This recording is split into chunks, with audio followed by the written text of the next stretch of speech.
Un saludo muy especial para todas las personas que nos siguen en un nuevo episodio de El 25. Recuerden que esta es una serie de video podcast que tiene como objetivo hacer la reconstrucción de la memoria histórica de todas estas anécdotas, de todas estas experiencias, de los personajes y lugares que hacen parte de nuestra historia del departamento del Quindío 25 años después del terremoto de 1999. Quien les habla, Luis Restrepo Aristizábal de Luria Comunicaciones, y me acompaña siempre en la producción mi compañero y amigo Danilo Bocanegra. Lo pueden encontrar como Bocanegra Videógrafo, y grabando aquí desde la Biblioteca Jesús Duque Restrepo de la Sociedad de Mejoras Públicas de Armenia. En este episodio del 25 tenemos como invitada a nuestra amiga Alejandra Pérez Alonso.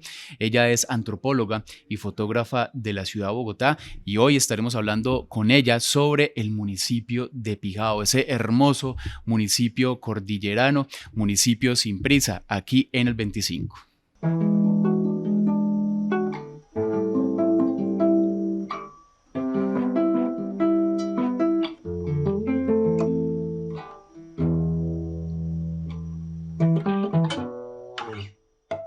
Hola Aleja, gracias por aceptar la invitación del 25, y bueno, qué bueno tenerte aquí en este capítulo para que hablemos un poco sobre tu historia de vida y sobre uno de los municipios también más bellos del departamento del Quindío, el municipio de Pijao. Aleja, para que las personas que nos están viendo y escuchando conozcan un poco a nuestra invitada, coméntanos un poco quién eres. Lucho, muchísimas gracias por darme la oportunidad, porque también fue que yo te dije que quería estar aquí, que me parece súper interesante todo esto. No, y muchas gracias a ti también, que sí, porque la idea también es que las personas que estén interesadas en participar del 25 sí, lleguen acá y nos comenten también sus historias. Qué bonito eso, claro que sí. Bueno, me vuelvo a presentar, mi nombre es María Alejandra Pérez Alonso. Mi familia, la parte de mi familia, mi mamá, todas de aquí del Quindío, por lo tanto, pues mi contacto con el Quindío ha sido desde el nacimiento. Sin embargo, pues yo nací en Bogotá, viví y fui criada en Bogotá. Sin embargo, pues siempre veníamos aquí durante las vacaciones y pues siempre tuve el contacto. Cuando yo estuve estudiando antropología en el externado en Bogotá, como más o menos a mitad de carrera comencé a tener, pongámoslo como una fijación por la fotografía, y pues en búsqueda, en la mitad de la carrera uno tiene que comenzar a buscar la tesis, por decirlo de alguna manera. Y en esa búsqueda me encontré que, digamos que tenía como una preocupación o unas dudas acerca de todo lo que son los desastres, y no solamente naturales, sino también los desastres a mano del hombre, ¿no? Entonces me interesé mucho por el tema de los desaparecidos en esa época, y en esa época estábamos en la época de Uribe, en toda esta época de los falsos positivos, y los profesores tenían mucho miedo de que yo me metiera como en esa temática. Entonces mi directora de tesis me dijo: Aleja, ¿por qué no buscas por otro lado, que no sea que en estos momentos pues no podemos velar por tu seguridad? Porque en realidad era eso, porque yo hasta quería irme a ¿cómo es que se llama? En la costa, donde hubo una masacre súper fuerte, y pues yo ya tenía todos los contactos y todo, y la universidad no quiso avalar mi seguridad. Entonces mi directora me dijo: no, vayámonos por otro lado, busquemos por otro lado. Entonces en la búsqueda me interioricé, lloré de todo porque me sentía súper perdida, y comencé a pensar en mi familia. Yo, pues bueno, pensemos a ver qué podemos de por acá, y recordé lo vivido en el terremoto. Y a partir de allí comencé a pensar que esto era una buena salida, no solamente por haberlo vivido, sino también por la cercanía que tenía a mi familia.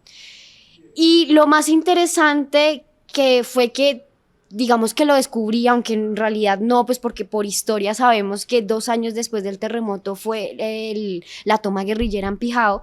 Con esto yo me di cuenta que era un lugar muy interesante Pijao, y más en el lugar que está, ¿no? Es uno de los pueblos más lejanos. Después de Pijao sigue Génova, entonces es como el penúltimo. Entonces tiene unas características bastante singulares que vale la pena, que valía en ese momento para mí estudiarlas, aunque suena un poquito, para nosotros los objetos de estudio son un poquito difíciles, pues porque no lo son en realidad, sino que se convierten como en familia, en este caso era mi familia. Entonces, pues gracias a esto le comenté a mi editora de tesis, le encantó la idea y comencé. Fueron unos 2 años y medio más o menos, casi que viviendo en Pijao, eran 20 cada 15 días viajando de Bogotá a Pijao, y comencé a descubrir muchas cosas súper interesantes, tanto así que pues fue muy, digamos, asombroso, porque tenía mucho que ver con mi vida, entonces era como también analizar mi vida. Qué lindo hablar de Pijao, Aleja, porque también tengo muy gratos recuerdos de este municipio cordillerano del Quindío, específicamente del 2017, cuando estuvimos con muchas organizaciones, no solo del Quindío, sino también de Risaralda, de Tolima, de Caldas, de Antioquia. Estuvimos realizando la consulta popular anti-megaminería en julio del 2017. Entonces tenemos muy gratos recuerdos recorriendo los barrios del pueblo, recorriendo las veredas, recorriendo todas estas bellas montañas que tiene el municipio de Pijao. Entonces qué bueno hablar de Pijao acá en el 25. Aleja, ¿cuántos años tenías cuando ocurrió el terremoto? Tenía 8 añitos, 8 años y pues iba a cumplir o sea, no, mentiras, tenía 7 años, iba a cumplir 8 en mayo, porque pues fue en enero, yo cumplo el 8 de mayo, entonces tenía 7 años en ese momento.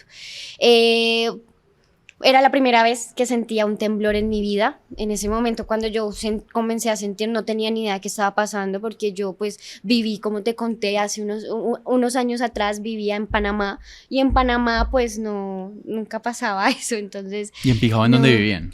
En la casa más hermosa, no mentiras, en una de las casas más hermosas de la plaza, queda puro al lado de la iglesia, me imagino que muchos lo conocerán, donde está la machaca. Al lado de la machaca se encuentra una casa amarilla, es muy importante porque yo soy nieta, ¿no?, de una de las matronas del pueblo, Adelina Gómez. Ella aún la recuerdan, y aún hasta tú puedes encontrar las nuevas generaciones, saben quién es. Entonces fue una persona muy importante. Ahí es donde te digo, donde comienzo como a escudriñar mi familia y a saber que no estaba haciendo una tesis solamente, sino viviendo lo que es el ambiente familiar de los Alonso y los Gómez.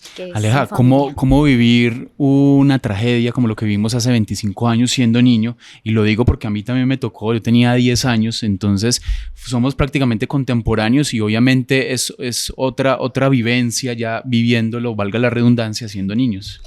Muy, muy cierto, Lucho. Es muy interesante que en el momento en que fue el temblor, yo me encontraba abriendo, me acuerdo mucho, yo me encontraba abriendo una alcancía de payasito, porque me encantaba ir a Pijao e ir a comprar unos colores y un cuadernito, porque me gustaba mucho pintar como los paisajes. Entonces, en ese momento intentaba, pues porque mi mamá me decía, pero tú no tienes una alcancía, vaya y compre con su dinero. Yo, bueno, listo. Entonces yo era ahí intentando, imagínate, en pleno temblor, y yo con un cuchillo intentando abrir la alcancía. Entonces, en ese momento comenzó a temblar, y lo que más recuerdo y lo que más me sorprende fueron como 2 cosas puntualmente. La primera es que nos reunimos, todos los que estábamos en la casa, eran primos, mi mamá y la señora que le ayudaba a mi mamá en ese momento en la cocina. Y nos fuimos para el cuarto de mis abuelos, que en ese momento era el cuarto de mis abuelos, y nos abrazamos todos en ese momento, ahí en ese cuarto. Cuando mi mamá dijo, no, nos tenemos que ir de acá, no nos podemos quedar aquí, esta casa se va a caer.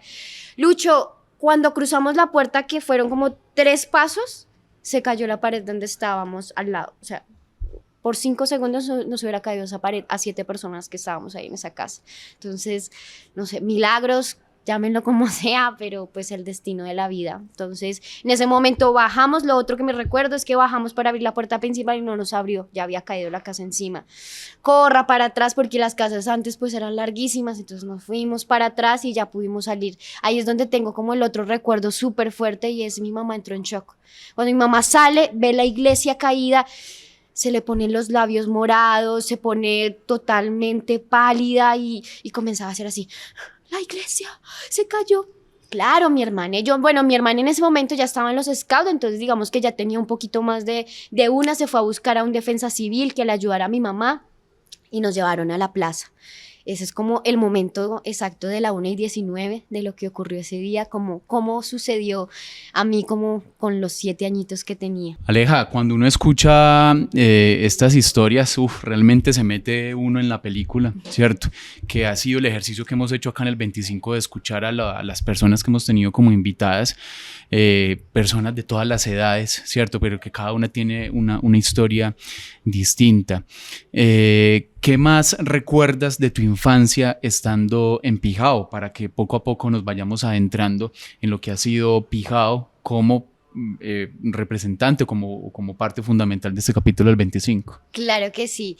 En Pijao lo que recuerdo mucho es los fines de semana de mercado.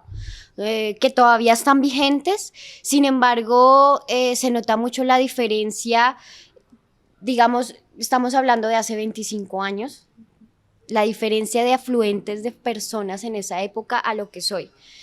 Hoy en día hay muchos migrantes desplazados de la zona del Pacífico, entonces vemos ya diferentes comunidades dentro del pueblo, tanto indígenas como afrodescendientes, por ejemplo. Hace 25 años no recuerdo haber visto eso. Recuerdo muchos campesinos en los días de mercado, por ejemplo. Recuerdo mucho, por ejemplo, la zona de tolerancia también, que me decían, no vaya por allá, mamita. Pero sí es una parte muy... Puede sonar un poco... pues difícil de entender, pero uno conociendo la historia, para Pijao la zona de tolerancia es algo muy importante, o sea, y no sé para los pueblos en sí, pero en este momento hablo de Pijao específicamente, y es que la zona de tolerancia, si uno se pone en la zona de tolerancia y comienza a hablar de la historia, desde ahí puedes hablar desde la historia de Pijao, entonces también es una parte importante. Y las montañas, que uno se para en la plaza y uno se siente pues como en esa majestuosidad, sobre todo cuando uno llega a Pijao, que o sea, la calle principal por donde uno llega, para entrar a la plaza como Calle larga. tal, sí, exacto, o sea, tú entras y están las casuarinas, ¿no? Que es el arco de las casuarinas, y uno tiene que dar una vuelta para entrar a la plaza. Cuando tú haces esa vuelta, es cuando, ves la montaña del frente, La del frente, la de atrás, la del otro lado. Pero es que cuando llegas, y si llegas, por ejemplo, en el atardecer, que le está dando toda la luz, no, yo era fascinada, no, me encantaba. Y durante la época que yo realicé mi tesis, comencé con todo el tema de la fotografía, entonces no te imaginarás, en ese momento tuve mi primera cámara fotográfica semiprofesional, más o menos, entonces, pues, fascinada con todos esos paisajes. No, increíble. Bueno, Aleja, y hablando de tesis, la ausencia recordada, memorias de un pueblo caficultor. ¿Cómo fue el proceso de esta tesis enfocado en esas historias de Pijao, pero también ligadas a la historia del terremoto? Bueno, el proceso, como te comenté ahorita un poquito, el proceso empieza por mi interés hacia qué es lo que sucede con el ser humano y su relación con su comunidad y la comunidad en relación al ser humano frente a los desastres, frente cuando hay un momento irruptivo en la vida cotidiana. Entonces, llego gracias como a la relación que tengo familiar con Pijao y comienzo a divagar un poco sobre el tema del terremoto. Sin embargo, las personas al hablar del terremoto tienen que hablar de la toma guerrillera. O sea, uno no puede desligarse los ojos. Si tú les hablas de la toma guerrillera, de una te llevan al terremoto. Entonces, esa toma fue en el año 2001, por las FARC. En octubre, sí. Por las FARC, sí señor. Entonces, es interesante eso. Una parte muy interesante de la tesis fue, digamos, mis herramientas y mi metodología, que fue totalmente con la fotografía. Como te digo, me comencé a meter con la fotografía y conseguí fotografías, digamos, antiguas, tipos años 80, 90 y fotografías del terremoto. Mi herramienta Para hacer el contraste. Exactamente. Mi herramienta y mi metodología fue la siguiente. Con estas fotografías me fui por todo lo que es el casco urbano, porque yo trabajé fue en el casco urbano. Yo estaba sola, eso fue en el 2013, a pesar de que fue, pues no era una época dura, igualmente para una mujer sola, igualmente pues al ser tan familiarizada con el lugar, igualmente era difícil ir a la zona rural yo sola. Entonces me quedé fue en el casco urbano, trabajé en el casco urbano y la idea fue ir casi que de casa en casa, ir a preguntarle a las personas sobre las fotografías. Entonces era una narrativa a través de las fotografías que yo les llevaba. Me comenzaban a contar sobre el pueblo, sobre no solamente estos dos sucesos, sino en general, sobre la época de las vacas gordas, que fue la época del auge como tal del café. Fue increíble cómo a través de la imagen se puede hablar de una cantidad de cosas, ¿no? Y a través de estos relatos, que no fueron solamente con los habitantes del pueblo, sino también con la administración, también se habló con Defensa Civil, también hablé con bomberos, bueno, con todas estas instituciones que me dieron sus diferentes perspectivas. Y está mi perspectiva sobre cómo yo veía al pueblo después de haber tenido suceso encima del terremoto y de cómo se fue transformando Pijao después de. Lo más importante de toda esta historia es el título. El título es Ausencia recordada. Cuando hablamos de ausencia, de una pensamos en algo que no está. Cuando hablamos de recuerdos, pensamos en algo que sí está. Es decir, estamos hablando de dos palabras que son, digamos, opuestas. Son paradojas, ¿sí? Es como una paradoja contradictorias. ¿Por qué? Porque cuando Pijao tuvo todo el suceso del terremoto y de la toma guerrillera, tuvo un cambio estructural y lo hablo en términos arquitectónicos bastante fuertes. Como te dije ahorita, Pijao, al estar las zonas más alejadas del Quindío, es uno de los pueblos que tiene, y si te das cuenta, Génova también tiene todavía arquitectura muy colonial. Es más, si tú vas ahorita a Pijao, Génova, vas a encontrar todavía casas en Bareque. Es más, aquí en Armenia tú todavía encuentras, pero allá vas a encontrar arquitecturas todavía muchas más en este material, en el Bareque. Entonces, me comencé a interesar como sobre el por qué continuar ese pasado sabiendo que, digámoslo así, la naturaleza le dio la oportunidad al pueblo como de renacer. Pero no, la gente quería que la arquitectura se quedara. Y ahí fue donde partió como toda la tesis, el saber el por qué la gente quiere quedarse en ese pasado. Y siempre que la mayoría... Y perdona, Aleja, que eso está muy ligado al pueblo sin prisa, a la categoría Chita Slow, ¿cierto? Y por ahí se van caminando. Exactamente. Ahí fue donde Mónica Flores, que uno tiene que nombrarla cuando nombras el Pijao Chita Slow, comenzó todo esto y ella se dio cuenta de que Pijao podía ser parte de estos pueblos en donde el pasado es, como llaman, un pueblo detenido en el tiempo. El famoso pueblo detenido en el tiempo que tú encuentras muchísimo en Europa y que se creó todo este concepto en Italia totalmente, y sabemos que en Italia pues la arquitectura también es bastante arraigada al pasado. Entonces, exactamente, entonces toda esa...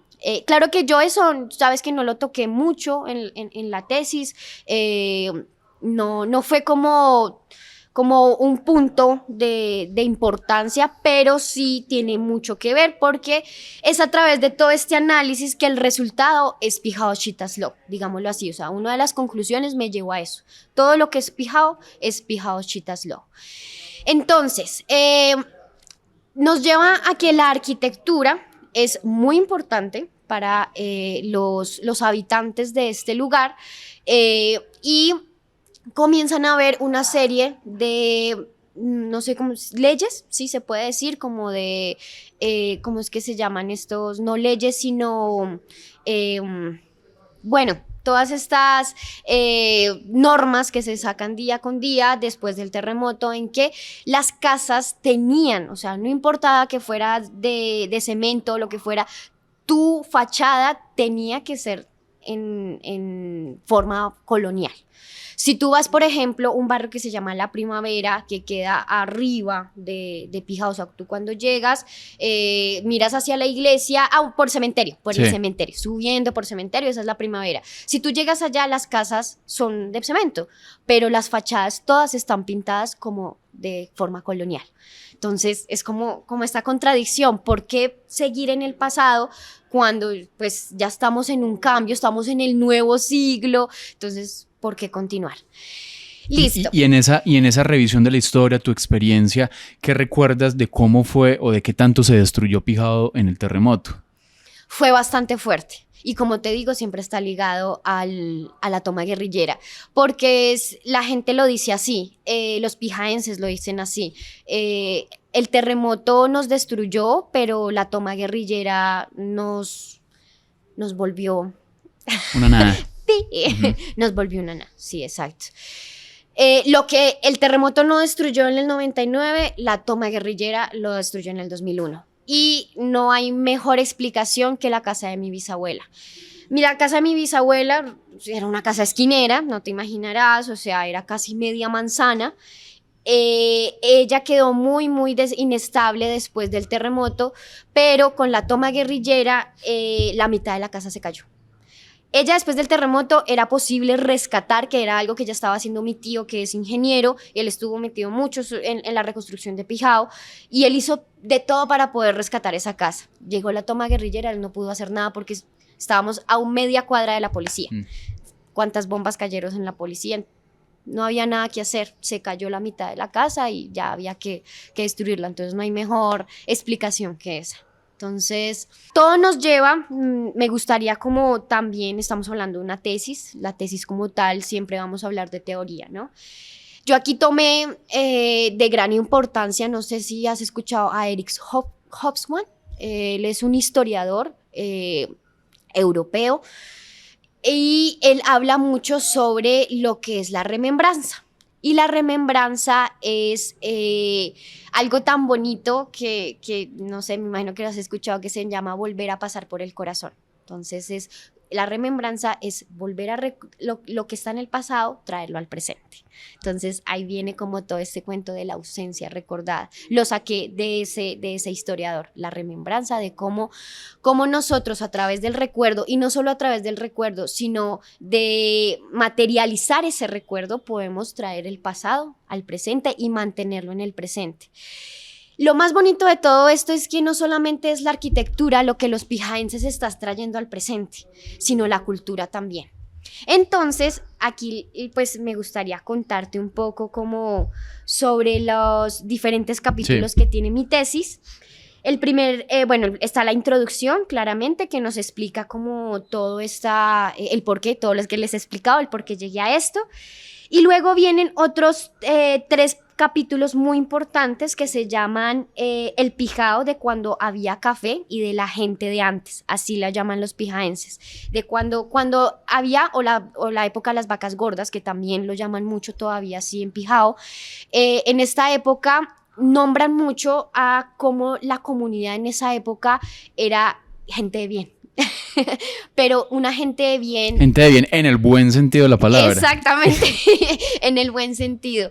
Sí, porque es que era, y ahí es donde sale a relucir mi bisabuela, que digamos cuando tú le preguntas a un pijaense que es una gente de bien y te nombran a mi bisabuela, ella era una gente de bien. Era una persona que sin importar qué, mi bisabuela no era de grandes riquezas, ponle que estrato 3, ¿no? O sea, era estable, pero pues igual no tanta riqueza. Sin embargo, a través de no poderse quedarse quieta, ella le ayudaba al ancianato, ella le ayudaba a los habitantes de calle, ella le ayudaba a la iglesia, ella le ayudaba aquí al político aquí, ella le ayudaba aquí al campesino aquí. Entonces era le gustaba hacer mucho por la comunidad.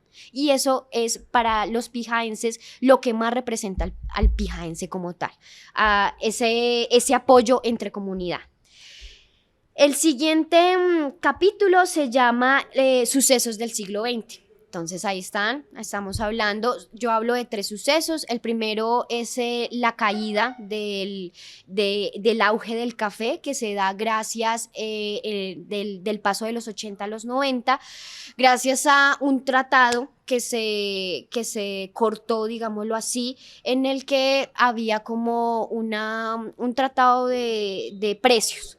Cuando se cortó ese tratado, todo el mundo comenzó... Cuando caen los precios del café. Exacto, comenzó a imaginarse los precios y a devaluarlos y a ponerlos y comenzó ahí la decaída. El siguiente, entonces, viene toda la decaída del 90 del café y ¡pum! 99, el terremoto. Ese es el otro suceso. Y luego seguimos 2 años después con la toma guerrillera. Entonces, la explicación, ese capítulo es totalmente descriptivo, histórico sobre todos estos sucesos, para luego llegar al tercer importante capítulo que se llama El pijao de la gente nueva y la escasez de trabajo. Es así como lo nombran. Mis capítulos están nombrados tal cual como los pijaenses nombran sus épocas. Entonces yo les preguntaba, ¿qué tal, cómo era la antes pijao? Y me lo nombraron así, el pijao de las vacas gordas, el pijao de la gente buena, el pijao tal. Y ahora no, pues el pijao de la gente nueva, el pijao de la escasez de trabajo, el pijao donde no hay café, el pijao donde nadie quiere trabajar, el pijao donde ya la ruralidad pues se ha perdido. Es poco importante, de los migrantes, tanto de los que vienen como de los que salen, porque es increíble la cantidad de jóvenes que comenzaron a salir de Pijao por cuestiones tanto de los sucesos del terremoto y la toma guerrillera como por la falta de trabajo. Y sin embargo también se da porque comienzan a ver todas estas nuevas profesionalidades, especialidades en las que todo el mundo comienza a irse a las ciudades. Entonces, no, que yo ahora quiero ser ingeniero, yo ya no quiero trabajar en la finca de mi abuelo o de mi papá, yo ya no quiero recoger café. Eso los campesinos comienzan ya a pensarse como personas de pobres. Entonces, no, yo quiero estudiar y ser alguien en la vida. Entonces, tenemos que salir de Pijao porque el pueblo no me va a dar lo que yo quiero. Entonces, pensar en grande. Eso es pensar en grande en esa época. Entonces, comienzan como a ver todos esos choques durante esta época. Y me parece súper importante también resaltar que la gente habla mucho en la actualidad sobre la corrupción. Pijao, y yo creo que se ve en muchos municipios del Quindío el problema de la corrupción. Si tú hablas con los pijaenses, ellos te van a decir, Pijao nunca ha tenido un buen alcalde. El único alcalde bueno que ha tenido Pijao, digámoslo así, fue, en este momento se me olvida su nombre, pero fue un amigo, muy amigo de la familia de mi mamá, y él murió durante su mandato, él murió. Entonces fue algo demasiado triste. Sí, recuerdo la noticia, hace años. De un ataque cardíaco, eso fue durísimo, pues mi familia lo conocía, mi abuela le dio muy duro. Entonces esto ha sido tremendamente importante porque también la gente habla mucho sobre cómo la reconstrucción se la mecatearon en cositas casi. Aleja, ¿cómo entender estas etapas que la misma población de Pijao ya tiene, digamos, en su concepto desde lo antropológico, o sea, también desde las formas de los sentires, de las vivencias del ser humano, de que un municipio como Pijao, que era un municipio importante en cuanto al café, luego la crisis cafetera, la caída de precios, el terremoto y luego la toma guerrillera? ¿Cómo entender desde lo antropológico lo que ha sufrido la sociedad de Pijao? Desde lo antropológico ha sido resiliencia. Yo creo que esa es la palabra. Porque la gente o sea, yo te voy a hablar desde donde la gente habla. Yo no te voy a hablar desde aquí, desde mi análisis, sino desde donde la gente lo analiza. Y es así. Es que a ti te va a decir, sí, hemos sufrido mucho, pero aquí estamos parados. Y si tú te das cuenta, si tú comparas imágenes de lo que es Pijao ahorita, de cómo lo ves, y las imágenes del pasado, no hay un contraste, o sea, en cuanto a imagen, ¿no? No se nota la diferencia. Exacto, no hay un contraste fuerte, ¿sí? Por ejemplo, la iglesia, siempre han querer volver a esa iglesia que estaba en los 90, que todo el mundo la amó, que era bellísima, y hoy en día, después de ese mamotreto que hicieron, después del terremoto, y que todo el mundo salió a protestar, que no les gustaba, terminaron pintándola de café queriendo recordar esa iglesia. Entonces es como, gracias a esa ausencia que aún se recuerda, existe una resiliencia dentro de los pijaenses, en donde tú encuentras todavía familias de hace muchísimo tiempo. Y las familias de toda la vida. Exacto, familias de toda la vida que tú las encuentras en el marco de la plaza y ahí está mi familia. Aleja, en este proceso de esta investigación que conociste sobre la gestión del riesgo, porque recordemos también que Pijao, también por su ubicación geográfica, también ha sufrido de derrumbes y avalanchas. Hubo una muy famosa hace décadas que hizo incluso que desviaran parte del río, ¿cierto? O sea, el cauce original del río no es el que uno evidencia en la actualidad en Pijao. Entonces, ¿cómo entender también una ciudad que tiene alto riesgo sísmico, entendiendo la tierra del Quindío, pero también alto riesgo de derrumbe por todas las cárcavas, todo pues, la morfología que tiene la cordillera a ese lado del departamento? Mira que me haces pensar en una palabra que se llama protección. Puede ser que estén en un lugar que es demasiado difícil para vivir, sí, totalmente, pero así como es difícil, es maravilloso. Lo vimos en el 2019 con todo este tema y la gente dice, sí, estamos al lado, casi que al lado del Machín, en cualquier momento Sí. se puede explotar. Sí, estamos al lado de un río que en cualquier momento se puede desbordar. Sí, estamos cruzando, o sea, en la mitad del pueblo hay un riachuelo que antes era un gran río que se puede desbordar, ¿sí? Y súmale plantaciones de monocultivos de aguacatejas, que de hecho Pijao tiene, Ganadería. tiene una gran complejidad con el tema de los monocultivos, ganadería, ¿cierto? Y cómo estos aspectos han venido llegando poco a poco, incluso con empresas de afuera, que ya es muy evidente eso en Aleja, pero también cómo entender esa misma, digamos, como ese mismo estilo de vida conservador, pero que lleguen personas de afuera. ¿Cómo lo puede tomar la población? Bueno, espérate, termino con la otra pregunta y después sigo con esa porque es súper importante. Bueno, quería como terminar la pregunta que me habías hecho porque me parece súper interesante cómo es que ellos, los pijaenses, han como interiorizado que ellos están en una zona de riesgo muy alta. Ellos lo saben. ¿Sí? Tú les preguntas, sí, esto se puede desbordar, esto se puede, explotar, caer, eso puede venir, sí, yo lo sé, pero es donde vivo, ¿sí? Y lo sé, y como lo sé, yo estoy preparado, ¿sí? Tengo que saber, y esto es por parte del pijaense como tal, porque institucionalmente no hay nada. No hay absolutamente nada. Tú allá encuentras a bomberos como en cualquier pueblo, a la defensa civil, pero que hayan, digamos, programas como para instruir a las personas, que hayan proyectos como para incentivar todos estos conocimientos que es importante que todo el mundo lo tenga, no hay. Esto ha sido a través de la misma comunidad. Entonces me parece importante por ahí porque, entonces como te digo, me llegó a la cabeza el tema, la palabra protección, porque ellos dicen, o sea, a pesar de que estoy en una zona de riesgo, estoy también en un paraíso que debo proteger. Y como te digo, eso lo vimos cuando con todos estos temas de la minería, la comunidad se ha juntado frente a esto enormemente y a mí me ha parecido sorprendente, la verdad, el pensar cómo es que en una zona tan riesgosa y donde no debería vivir gente, igualmente están siendo guardianes. Entonces es importante resaltar eso de los pijaenses. Y bueno, es importantísima esa pregunta que haces porque también entra dentro de las, digamos, como problemáticas, si se puede decir así, de lo que es el Pijao de ahora, ese Pijao de la escasez de trabajo, ese Pijao de la gente nueva. Por eso se llama así, de la gente nueva, porque ha llegado migrantes. Pijao, no sé si será duro, pero Pijao es racista.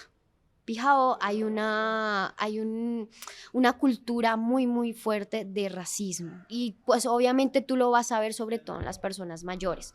Di tú de Personas más conservadoras, más tradicionales. Exactamente, exactamente. Entonces, por ejemplo, para mi abuela, que pues ella estuvo, digamos, hasta bueno, como 10 añitos después del nuevo milenio, de 2010, ella estuvo en Pijao y ella comenzó a ver cómo entraban los desplazados afrodescendientes, los indígenas, y era increíble cómo ella se refería a ellos. Mi abuela pues es una pijaense pues arraigada, entonces en ella se puede ver mucho de lo que son y fueron todos esos pijaenses en el que protegen lo suyo. ¿Sí?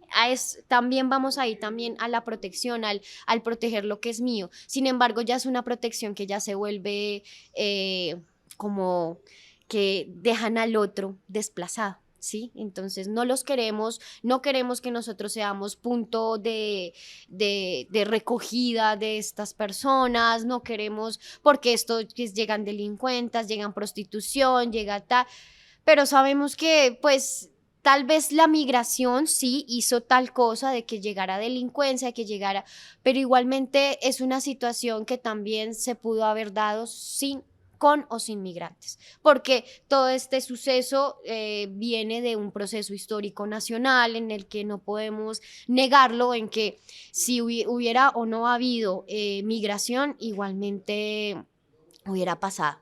Hubieran habido esta cantidad de sucesos como la delincuencia, la drogadicción, el microtráfico, que también es súper pesado en Pijao. Sabemos que pues ahí es una zona bastante fuerte pues con la toma guerrillera, ¿sí? Entonces, al haber toma guerrillera, sabemos que pueden haber grupos paramilitares que en este momento puede hacer que no estén activos, pero sí están por ahí fluctuantes, sí. Y uno como que sí, claro, reconoce. Y que eso puso a Pijao en el mapa de la violencia, pero no únicamente en el 2001, sino también por esas historias que nos llegan de los años 40, 50, la violencia bipartidista, de cómo bajaban volquetadas y camiones de cuerpos cuando se enfrentaban en la cordillera entre Córdoba, que eran más liberales, y en Pijao, que eran más conservadores. Entonces, la historia de Pijao ha sido bien fuerte. Ha sido bien movida. Sí, sí. Y ahí me haces pensar también en otro punto de mi tesis súper interesante, y es esta relación que acabas de hacer, de cómo ahora, o sea, a pesar de cómo está Pijao en este momento, igualmente sigue siendo el Pijao hermoso de hace unos años. Y es el contraste como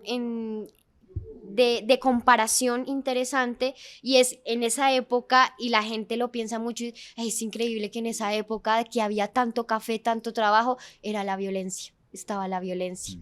Entonces es como esas dos épocas en el que ahorita pues digamos no hay violencia, sí, pero no hay trabajo. ¿Sí? Entonces, en esa época había trabajo, pero había violencia. Exacto, pero había violencia.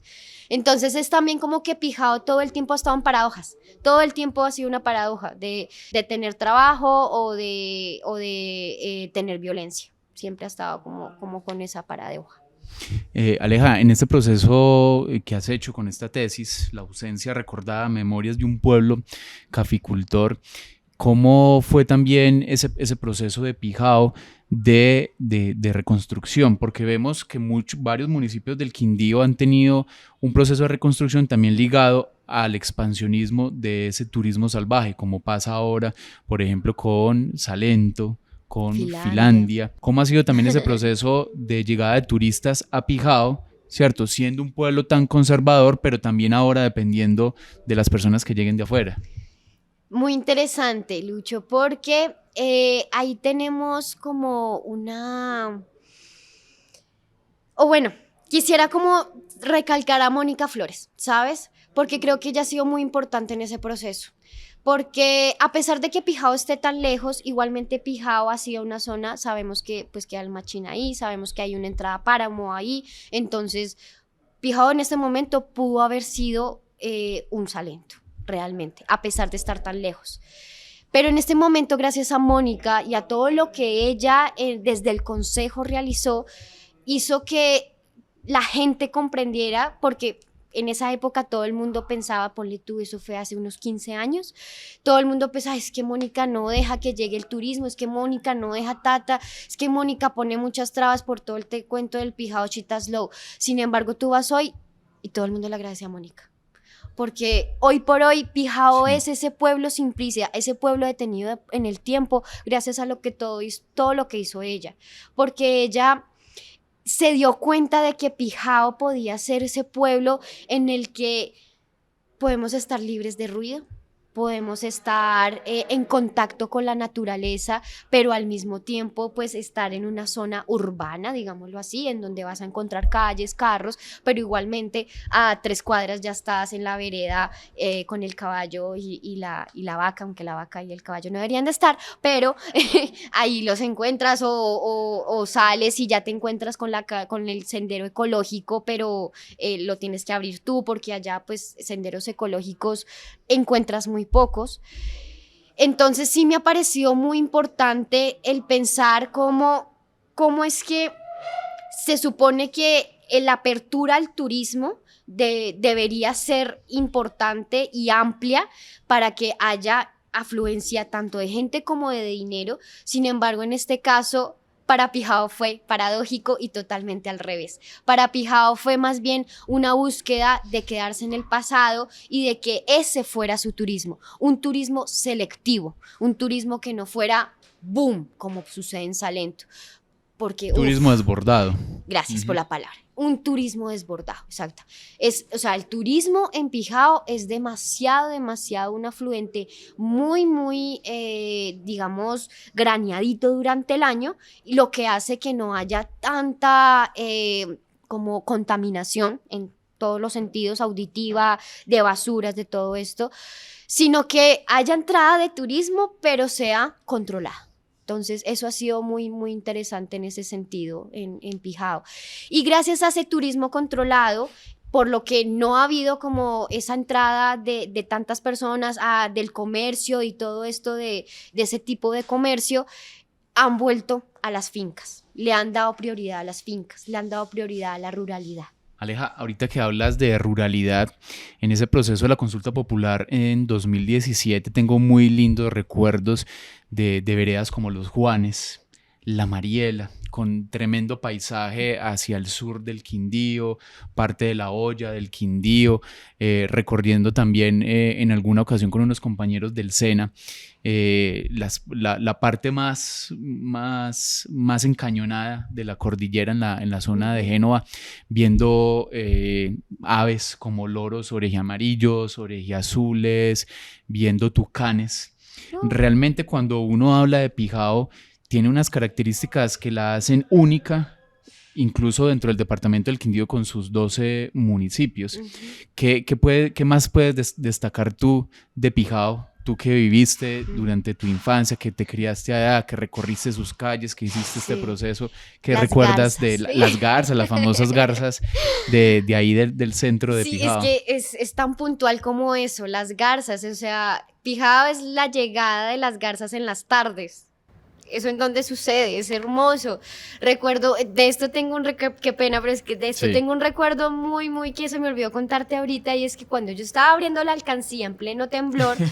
En pleno sacudón. En pleno sacudón, yo estaba en la cocina, y en la cocina había, pues, estaba una ventana, digámoslo ventana, pero pues era como un hueco en el que se veía hacia la montaña que te digo, hacia el occidente. Y hacia allá se veía este árbol, que ya lo talaron, como raro, el árbol en donde se posaban las garzas. Todas las tardes ese arbolito se llena blanquito, parece lleno de nieve, y es algo muy espectacular, puntual de Pijao. La cantidad de agua que hay en Pijao, porque recorriendo las veredas prácticamente nos encontrábamos una quebrada cada cuadra, ¿cierto? No, y la quebrada también, que cruza el casco urbano. Esa es increíble, o sea, hay muy pocos municipios en Colombia, yo creo, bueno, mentiras, no, ya estoy hablando ahí ignorantemente, pero por lo menos aquí en el Quindío, o me equivocaré, pero aquí en el Quindío, ¿qué pueblo está a una cuadra del río? Pijao. Creo que no hay, o sea... Que lo crucen. La casa de mi bisabuela queda detrás del río. O sea, no, el río queda detrás de la Sí. casa de mi bisabuela. Tú te acuestas escuchando el río. Tú todo el tiempo estás escuchando el río. Eso es otra cosa muy característica de Pijao, en el que es algo muy del recuerdo sonoro, ¿sí? De cómo en Pijao tienes que escuchar el río. Y es algo que caracteriza mucho a los pijaenses. Este tema del agua también es súper importante, y ahí viene también el tema de la protección y la resiliencia como tal de los pijaenses frente al agua. Para ellos son guardianes del agua. Ellos, o sea, casi que ellos se encuentran en una de las entradas de nacimientos de agua Porque gracias arriba tienen el páramo y la Exactamente. entrada al complejo de Chilí y Barragán. Exacto, entonces imagínate o sea, todo el trabajo que ellos tienen como guardianes de esa zona.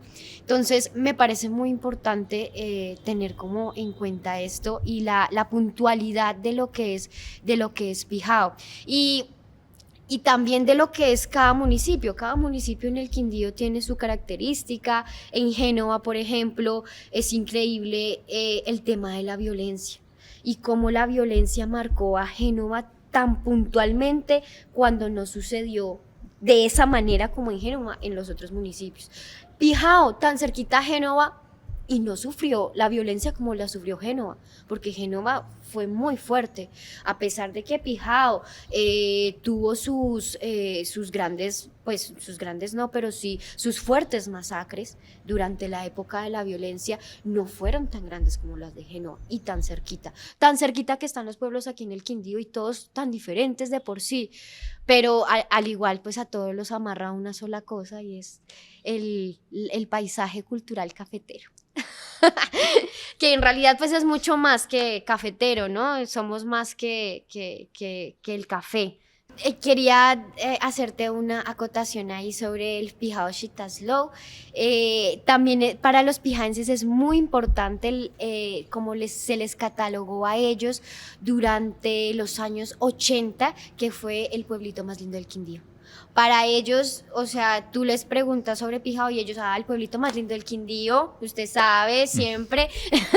Eso para ellos es muy importante, porque el pueblito más lindo del Quindío se nombró gracias a las casas coloniales. Entonces eso también es súper importante para entender toda esta ausencia recordada de cómo es para los pijanses importante mantener la arquitectura para continuar con ese pueblito más lindo del Quindío, y en ese orden de ideas continuar con esa cultura de esa época, de la época de las vacas gordas, de la época del Pijao, de tanto prosperidad. Ahí podríamos así. decir que por lo menos Pijao supo mantener algo que Armenia no. Armenia se acabó con todas las casonas viejas, todas esas casas tradicionales de Bareque y Esterilla para construir edificios encima de ellos. Entonces, bravo por Pijao, que en medio de las dificultades también supo mantener esa arquitectura tradicional. Exactamente, sí, totalmente de acuerdo, porque digamos que la importancia que nos da en este momento, o bueno, la enseñanza, perdón, que nos da Pijao,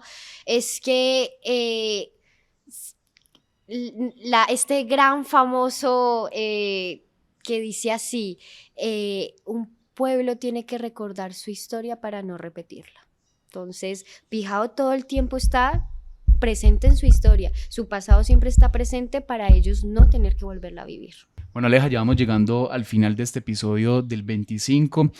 Y bueno, la importancia de la remembranza, cuando tú nos recordabas ahora de cómo vuelven esos recuerdos del pasado para entender también nuestro presente. Entonces, ¿por qué es tan importante esa remembranza que incluso hace parte también de los objetivos del 25, la remembranza? Claro que sí, Lucho. Esto es sumamente importante, sobre todo, no solamente como comunidad, sino también como individualidad.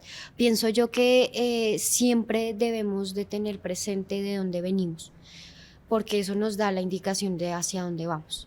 Entonces, y eso es una enseñanza que me dejó el haber hecho la tesis en Pijao, y es que ellos siempre están pensando en ese pasado para poder mantener sus ancestros, y lo bonito es que ellos mantienen es lo que fue Pijao, pero en sus recuerdos más bellos. lo que fue Pijao en ese sentido de grandes trabajos, de gran prosperidad, y mantener ese Pijao vigente hace que haya como un motor para el futuro y para el presente y para el futuro. Es súper, súper importante. Para ir terminando, también quisiera como invitarlos. Dentro de, ustedes pueden buscarlo en Google, ausencia recordada, memoria de un pueblo caficultor. El primerito que les va a aparecer ahí son dos. El primero es un artículo que escribí yo para una revista chilena, en donde es el resumen. Si lo quieren leer, pues ahí lo encontrarán. Y el segundo artículo, pues el segundo que van a encontrar ahí, si escriben en Google, es mi tesis. Ahí van a encontrar mi tesis, las pueden descargar. Y lo más bonito de esto es que mi tesis está hecha como un álbum familiar. Entonces es una tesis que está en horizontal y es como estos álbumes familiares viejísimos, en donde no sé si recuerdas que la carátula tenía como un circulito, sí, y uno, eso es algo así. O sea, físico, en este momento se encuentra en la biblioteca de Pijao, físico, para que lo puedan ver porque es súper bonito verlo físico. Y al final, uno de los anexos es el álbum de familia de Pijao. Entonces me parecería re bonito que lo fueran a mirar, porque también allí, como siendo pues quindianos, yo creo que ahí también uno se puede representar y uno se puede como identificar en esas fotografías. Es súper bonito. Son como unas 20 páginas de solo fotos en forma de álbum familiar. Entonces, pues es una invitación para que vean mi tesis y recuerden y tengan una remembranza de lo que fue Quindío y lo que aún puede ser.